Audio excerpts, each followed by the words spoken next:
wassalatu wassalamu ala asyrafil anbiya'i wal mursalin wa ala alihi wa sahbihi ajmain. Amma ba'du. Puji sinareng syukur kasangkakeun ka Gusti Nu Maha Suci. Puja janten panghias rasa kasangkakeun ka Pangeran Nu Maha Kuasa nyaeta Allah Azza wa Jalla.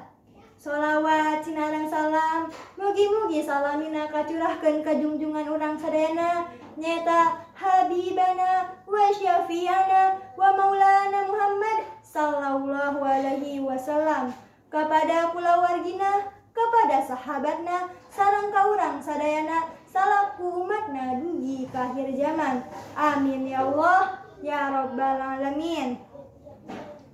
Bapak Ibu juri sareng hadirin sadayana anu kusim kuring dipihormat sareng mugia dimuliakeun ku Allah Subhanahu wa taala. Tepangkeun wasta Punayu Rahmawati di SMA Negeri 1 Gunung Putri. Sim kuring bade ngahaturkeun nuhun ka Bapak Ibu juri sareng panitia acara lomba anu parantos maparin kesempatan ka sim kuring kanggo nyarios dipayun. Hadirin sadayana anu kusim kuring dipihormat, dina dangkeut ayeuna sim kuring bade medarkeun jejer nu judulna Persatuan sareng Kasatuan salaku tonggak kamajuan NKRI. Indonesia teh mangrupakeun nagara anu loba kacida karagamanana, mimiti budaya, etnis, ras, agama, jeung sajatabana. Sajatina karagaman ieu teh kedajan dan pilar persatuan di nagara urang. Upami urang teu ngajaga karagaman ieu, hal eta tiasa nyebabkeun perpecahan. Ngajaga persatuan sareng kasatuan ieu teh lain ngan hanya tugas hiji jalma, atanapi tugas urang sasarengan. Sumawana urang salaku generasi ngora anu jadi ujung tombak dina ngajaga persatuan. Sapertos pepatah, bersatu urang teguh, bercerai urang runtuh. Pepatah ieu ngandung arti dina persatuan nyaeta lamun urang tengah hiji, urang bakal gampang papisah. Kukituna persatuan ieu kedah dijaga sareng dipiara kalawan tujuan urang teu bisa lepas dina persatuan nu aya di Indonesia. Kulobana karagaman ieu teh ulah urang jadi kena lasan pikeun perpecahan. Malahan kudu urang jadi kena acuan pikeun urang terus ngahiji.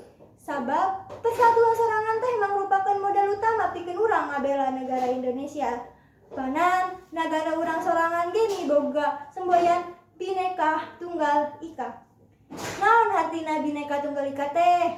Hartina sanajan berbeda-beda tetapi tetap hiji jua. Lajeng kumaha sikep urang salaku generasi ngora pikeun ngajaga persatuan sareng kesatuan ieu teh? Kahiji, urang kudu ngalarapkeun ajen ninajen luhung Pancasila. Larapna ajen ninajen luhung Pancasila ieu teh mangrupakeun modal utama pikeun urang terus ngahiji. Sabab Pancasila sorangan teh mangrupakeun tata kahirupan di nagara urang. Kadua, urang teh kudu ngamalkeun ajen-ajen Pancasila dina kahirupan sapopoe. Aya loba kacida cara pikeun urang ngamalkeun ieu. Contohna, teu pala pilih babaturan. Hal ieu mungkin sigana basajan, tetapi hal ieu bisa miboga pengaruh badak nu luar biasa. Nu katilu, urang teh kudu hormat sareng hargaan ka batur. Sakumaha urang terang, bangsa Indonesia teh mibanda 742 bahasa atawa dialek anu diwangun ku rupa-rupa etnis jeung subetnis nu jumlahna teu kirang ti 478 etnis. Kulobana rupa-rupa ieu lamun urang teu ngajaga persatuan sareng teu hormat jeung ngahargaan keunggalianna, hal eta bisa nyebabkeun perselisihan. Nu tarakhir, urang teu ngagaduhan sikap egois sareng individualisme. Egoisme ieu hartina urang ngarmentingan diri sorangan, teu paduli ka batur. Hal ieu lah nu kudu urang sadayana hindari. Sabab alamun urang hayang terus ngahiji, urang teh kudu nimbuhkeun rasa simpati ka sasama. Kukituna hayu urang sasarengan khususna generasi ngora pikeun terus ngajaga persatuan nu aya di Indonesia. Mungkin sakitu nu tiasa kusim kuring didugikeun, hampunten bilih aya seueur basa nu teu kareka atanapi ucap anu kurang tina larapna. Hatur nuhun kana sadaya perhatosanana. Akhirul kalam. Wabillahi taufiq wal hidayah. Wassalamualaikum warahmatullahi